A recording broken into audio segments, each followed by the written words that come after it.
The marketplace of Kitambo was normally loud, but today it felt like the sky itself had frozen. A scream, sharp, wild, tearing through the normal hum of voices, ripped the air apart. Amina's voice. Everyone recognized it instantly. She wasn't someone you could ever ignore, but today her shout carried something different: rage, shock, and something that made every ear turn and every eye widen. "Dad, Dad, this fool's card has no money," she barked, her voice bouncing off metal roofs and wooden stalls, like a slap to the face of the entire marketplace. And there, right in the center of the vegetable lane, Kama stood motionless. His face was a mixture of disbelief and humiliation. His hands trembled, not from guilt, but from the crushing embarrassment of being exposed in such a brutal, unforgiving way. He had expected a crowd to notice something, but not like this. Not with Amina's voice echoing over the clattering of tomatoes that had rolled off a shocked vendor's table. Not with half the market suddenly staring at him as if he was a thief caught red-handed. Children stopped playing. Two old women paused mid-gossip, their jaws falling open. A meat seller leaned forward with blood-stained hands still in the air. Even Mama Abebi, the loudest gossip in town, went quiet for the first time in a decade. It was as if Amina's voice had frozen the entire heartbeat of Kitambo. Kamau swallowed hard. He could feel his ears burning. His palms were sweating. But more than anything, his heart was sinking slowly, painfully. As if someone had dropped it into a deep well with no rope to pull it out. He replayed the moment in his head, his card in the vendor's hand, the machine buzzing, the vendor's confused face as she tried again, and then the red screen. The final beep, the voice that said it all. Transaction failed. But Amina didn't just react. She exploded. She spun around, pointing at him like he was a stranger who had stolen her future. "You brought me here to embarrass me in front of everyone. You said you would pay. You made me pick that cloth. Do you think this is a joke? Everyone is watching. Dad must hear this immediately." Her words were bullets, and every single one hit him. Kamau wanted to speak. He wanted to say something, anything to defend himself. Maybe the network was down. Maybe the machine was faulty. Maybe it was something simple. But his voice refused to come out. His throat tightened like a knot had formed inside it. His mind was spinning so fast he couldn't catch a single thought. Around him, whispers began to grow. "Ah, he pretended to have money. Shame, shame. How can a man come to the market without checking his balance?" Amina really shouted today. "That boy will not forget." Someone even laughed, a sharp, cruel sound that sliced through the air. Kamau's jaw clenched. His chest felt heavy. He didn't know what hurt more, the sting of Amina's words or the burn of the crowd's judgment. He looked at her, his sister, the one he had agreed to help, the one he hoped would trust him. But her eyes were full of fury, and her pride was wounded. She didn't care about explanations. In that moment, Kamau knew something clearly. This was not just a small embarrassment. This was the beginning of a storm. The moment Amina's shout settled into the dust-filled air of Kitambo Market, the world seemed to tilt backward in time. The story didn't begin with that scream, not really. It began hours earlier, when the sun had barely stretched its golden arms across the sky, and the village still wore the gentle silence of morning. Como had woken before the roosters. Not because he was excited, but because something inside him refused to let him sleep peacefully.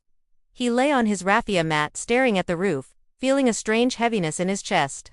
His new salary was supposed to come in today, but the bank was unpredictable. Sometimes the alert came on time. Sometimes it arrived hours late, and sometimes it didn't come at all until evening. Still, Amina had been begging him since last night. "Kamo, please come with me to the market in the morning. I want to buy something special for Mama. You know I don't understand prices. Those vendors cheat me because I'm too pretty." Como had laughed softly at the last part. Amina believed beauty was both her blessing and her weapon. And perhaps it was. But it also made her loud sometimes for her own good. He had agreed to go with her. He wanted their mother to have something special. And he wanted his sister to feel supported. What he didn't want was the nagging fear sitting in his gut, the fear that today might be the day something went wrong. After breakfast, they started their walk to the market. Amina, full of energy, greeted everyone they passed with excessive enthusiasm. She stopped to admire flowers. She chatted with neighbors. She even danced a little. Kamau walked beside her, smiling faintly but checking his phone every few minutes, waiting for the bank alert that never came. "Why do you keep staring at your phone?" she snapped at one point, narrowing her eyes. "No reason," he lied. Amina rolled her eyes dramatically. If you're scared to buy something nice for mama, just say it. Don't act mysterious. Komao wanted to explain, but pride held his tongue. He didn't want her to think he was irresponsible or worried over something so simple. He wanted to be dependable, mature, a brother she could count on, so he stayed quiet. By the time they reached the marketplace, the sun was high, and vendors had already filled the air with calls, laughter, smoke, and the spicy scent of food frying in pans. The market buzzed like a hive, alive, bright, and chaotic. Amina loved it. She walked like she owned the entire place, drawing eyes wherever she went. Kamau followed closely, hoping she wouldn't pick something too expensive. But of course she did. In Mama Nyoraj's stall, the one known for the most delicate fabrics, Amina fell in love with a rich coral wrapper that cost more than Camo wanted to admit. It shimmered under the sun, like fire woven into cloth. This one, only this one, Mama will cry when she sees it. Komao felt a pinch in his chest, but he couldn't say no, not when Amina's face glowed with pure excitement. He took out his card. That single moment, when he touched the card, felt like stepping onto a thin rope above a deep river. He hoped, prayed, begged silently that everything would go smoothly, but fate had already chosen differently. The machine beeped, Amina's face shifted, and the story rushed back toward the moment of the scream that shook the market. The air inside Mama Nyoraj's stall had been warm and scented, with powdered camwood and fresh cloth, but the moment the PA's machine gave that first shrill beep, everything went cold. Como remembered the exact sound. It wasn't just a beep. It was like a door slamming shut somewhere deep inside him. Mama Nyoraj, a woman older than the village trees, squinted at the small screen with her wrinkled eyes. Maybe I pressed wrong, she muttered. She tried again. Beep, another red flash. Another failure. Camo felt heat rush into his face. Try again, please. Maybe the network. Amina had already begun tapping her foot impatiently. What do you mean network? Every time with you, it's always one excuse. Why didn't you check your balance before we came?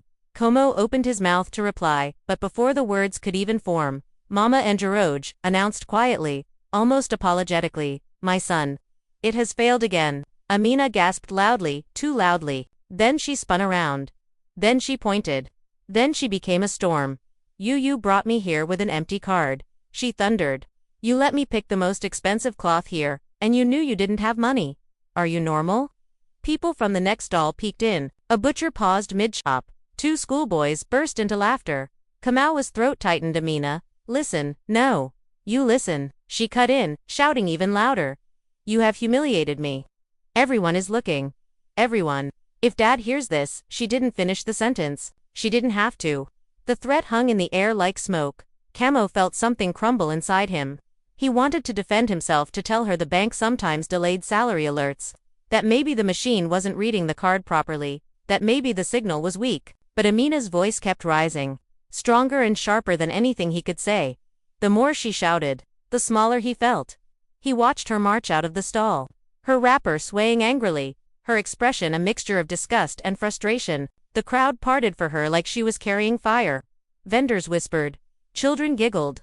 A few adults shook their heads with pity, or was it judgment? Camo stayed behind, frozen. Mama Nyoraj touched his shoulder gently. "My son. Don't worry. Sometimes things happen." But the gentleness only made him feel worse. He nodded and stepped outside, walking slowly, as if the ground had become too heavy for his feet. He could still hear Amina's voice echoing somewhere in the market, her anger spreading faster than the smell of roasted groundnuts. Whispers slithered through the air as he passed stall after stall. "That's the boy whose card failed. Amina really shouted today. Enna, what a shame. A man with no money is like a pot without cassava." Como kept his head down. His ears burned. His chest hurt. He felt as if every stare was a stone thrown at him. Amina was nowhere to be seen. She had stormed ahead, probably heading home to report the entire drama to their father. Her version of the story. The loudest version. The version that left no space for explanation. Calmo swallowed hard, his jaw trembling with anger and humiliation. Not because the card failed, not because the crowd laughed, but because his own sister had turned him into a spectacle. He walked out of the market slowly, feeling the weight of unseen eyes on his back. With every step, he knew one thing: the humiliation in the market was only the beginning. The real trouble waited at home. By the time Camo reached the dusty path that led home, Amina's voice was already echoing across the compound. He could hear her from a distance, furious, dramatic, and entirely unstoppable. She always reached home faster because she walked like a hurricane, leaving destruction and noise in her wake. "Dad, Dad, come out now," she screamed before even crossing the threshold. Kamal winced. His heart thudded painfully. He knew exactly what she was doing, gathering an audience before telling her version of the story. The worst kind of trial. The one where the defendant hasn't even arrived yet. Their father, Baba Sule, stepped out of the main hut, his tall frame casting a long shadow across the ground. He was a man whose presence alone could silence a room. His stern expression didn't help. He wore that look, the one that meant he expected absolute truth. No stories, no excuses. "What is it, Amina?" he asked, voice deep and calm. Amina placed both hands on her waist dramatically. "Daddy, you won't believe what your son did today. I am finished. I am ashamed. The whole market has seen me like a clown." She stomped the ground for emphasis. You stood behind a tree, watching helplessly. She was already twisting the knife before he could even step into the yard. "What are you talking about?" Baba Sul demanded. Amina didn't miss a beat. "We went to the market. I picked a beautiful cloth for Mama. Guess what? When it was time to pay, this boy, this one you call your son, gave the woman a card with nothing on it. Not even 1 naira. He embarrassed me in front of the whole village." Koma felt his stomach twist. She made it sound as if he took her there on purpose to disgrace her. Baba Sul's frown deepened. His voice hardened. "Where is Call him now." Amina pointed toward the path dramatically. "He is crawling home slowly because he knows what he has done." Kalmo took a deep breath and stepped forward. Dust clung to his feet, and sweat soaked through his shirt. He didn't even step fully into the yard before Baba Sul barked, "Is what your sister said true?" Kalmo wanted to explain everything, calmly, step by step, but Amina jumped in immediately. "Daddy, don't let him start lying. He knew he had no money. He let me pick the cloth and he stood there, acting like a big man." Como clenched his fists. "Amina, stop. You're not telling the whole." "The whole what?" she barked, stepping toward him. "Were we not both standing there? Did the machine not reject your useless card 3 times? Were the people not laughing? Or have you forgotten already?" Komal felt heat rise in his chest. Her words were cutting deeper than she knew. Baba Sul folded his arms. "Camo, speak. Now." Camo exhaled shakily. "Dad, I don't know why the card failed. I thought my salary came in. Maybe the network." "Network?" Amina shouted. "Look at him. He won't even accept the truth." Kamal's heart sank. He wasn't angry about the failed payment anymore. He was angry because no one wanted to hear his side. Not Amina, not the crowd, and now, not even his father. The tension grew so thick he could almost feel it pressing against his skin. "Enough," Baba Sul thundered. "Both of you keep quiet." Amina froze. Komao swallowed hard. Their father looked between them, disappointment clouding his eyes.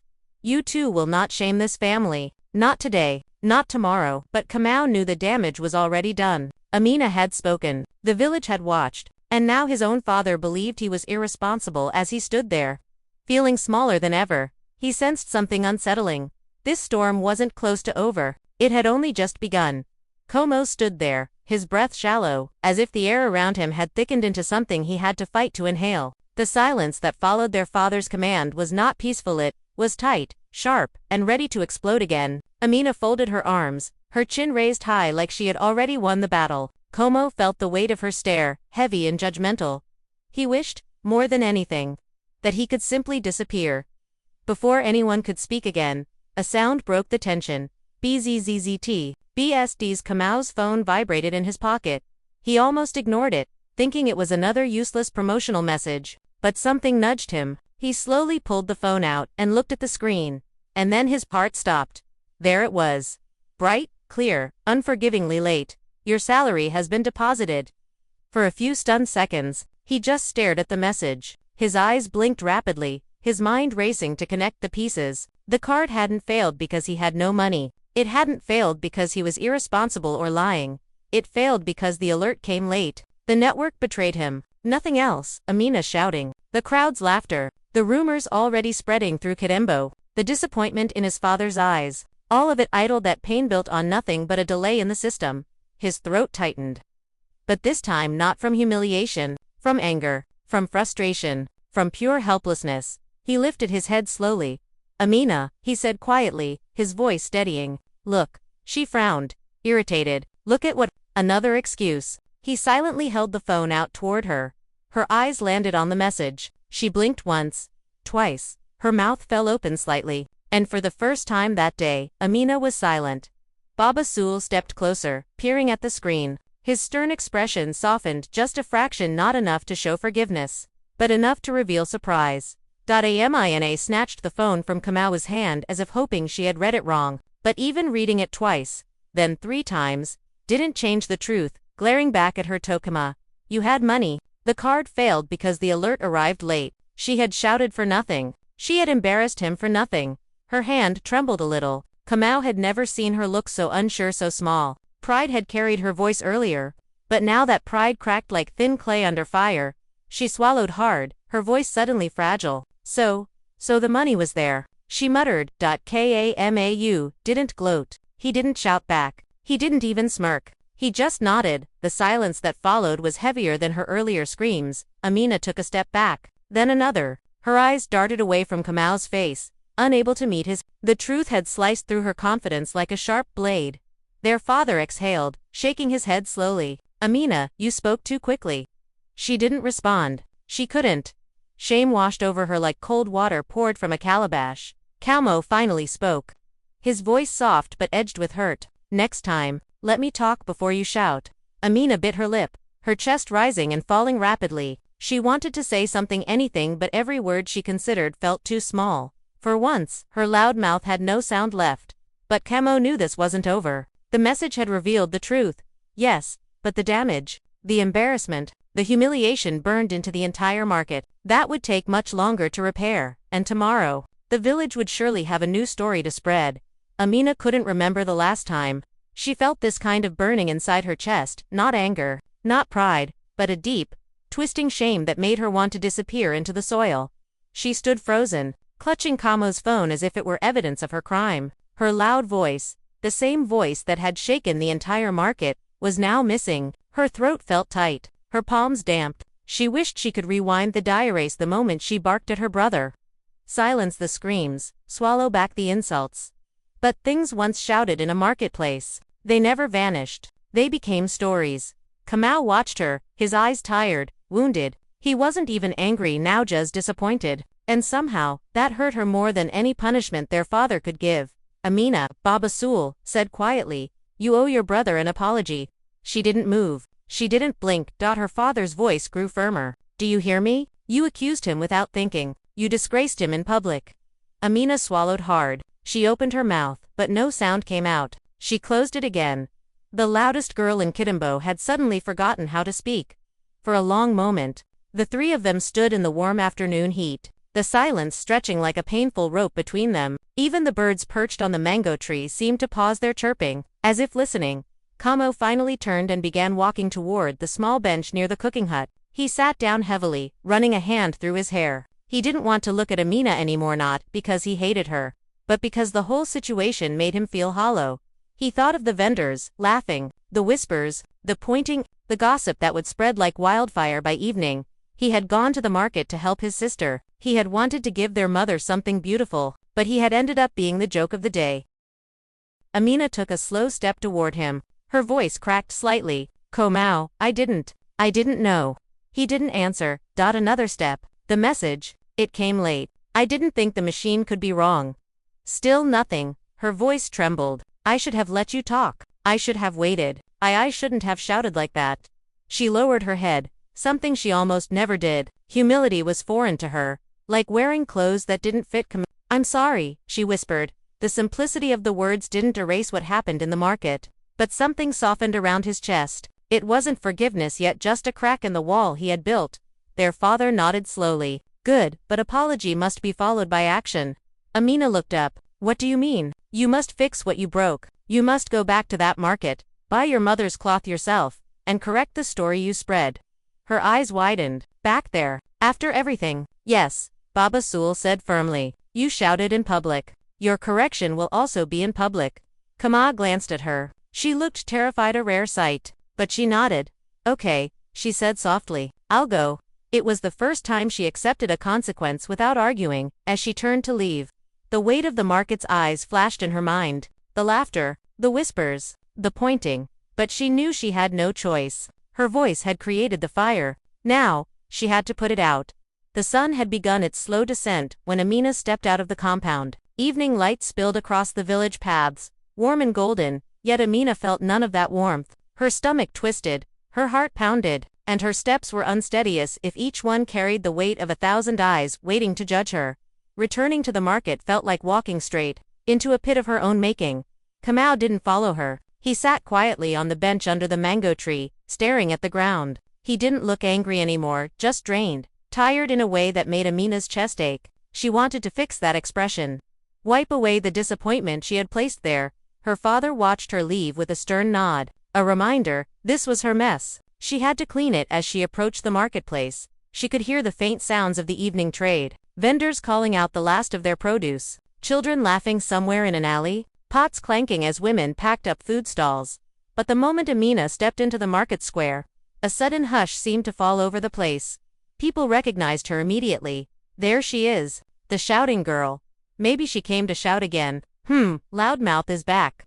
Amina felt her cheeks burn. Every whisper felt like a slap. Her confident stride from earlier that morning had vanished. Now her feet moved slowly, almost timidly. She approached Mama Nijraj's stall, and the old woman looked up with raised brows. Amina, you have returned, she said, her tone unreadable. Amina took a shaky breath. Mama, I came to buy the cloth.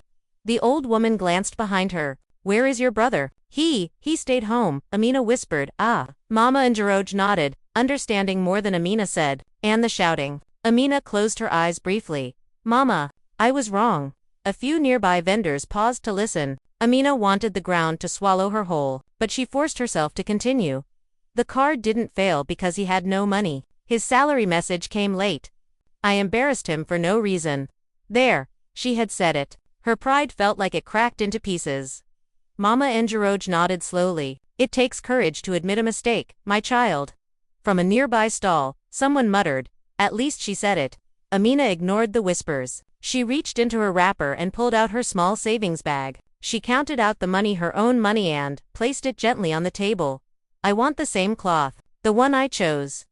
The old woman smiled kindly and wrapped the cloth carefully in brown paper. As she handed it over, she touched Amina's shoulder. Go home, child. Make peace with your brother. He is a good boy. Amina nodded, fighting the sting in her eyes. She clutched the wrapped cloth tightly and began her walk out of the market.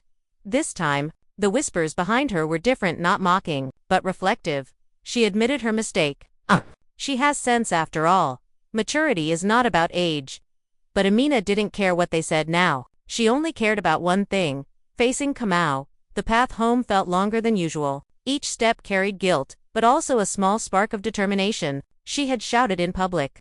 But now she had taken the first step toward repairing what she had broken. As she neared the compound, she spotted Kamau still sitting under the mango tree, the same tired expression clouding his face.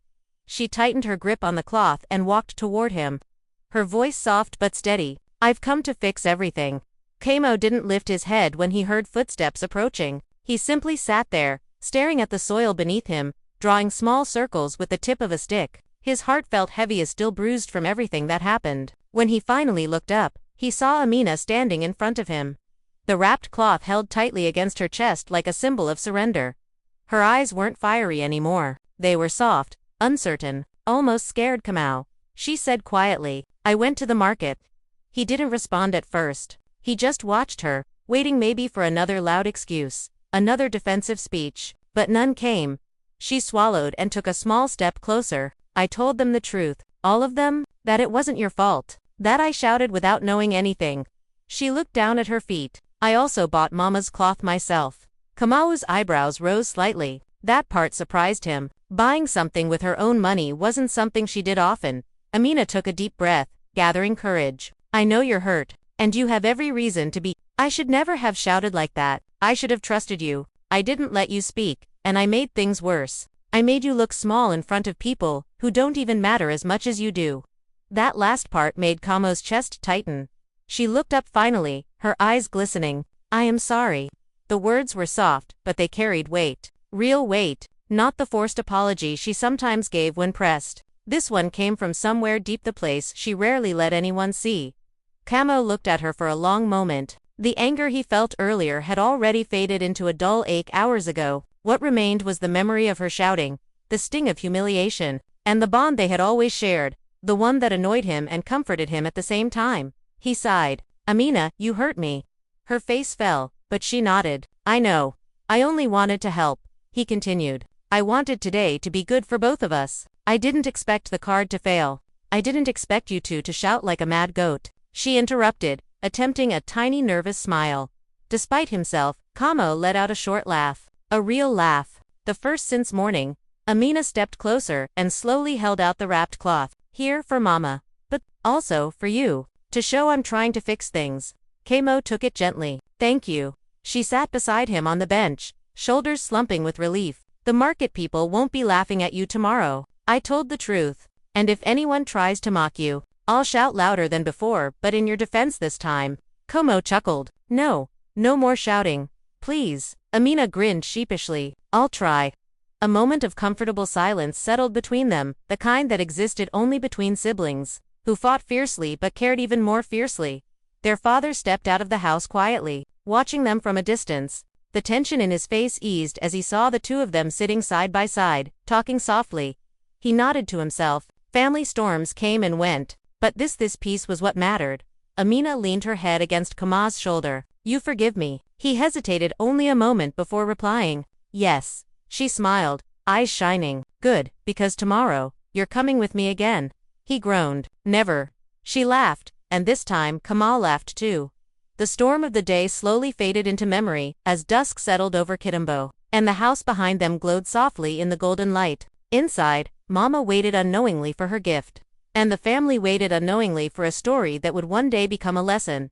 A lesson about pride, a lesson about patience, a lesson about the weight of words, and above all, a lesson about love that survives even the loudest storms.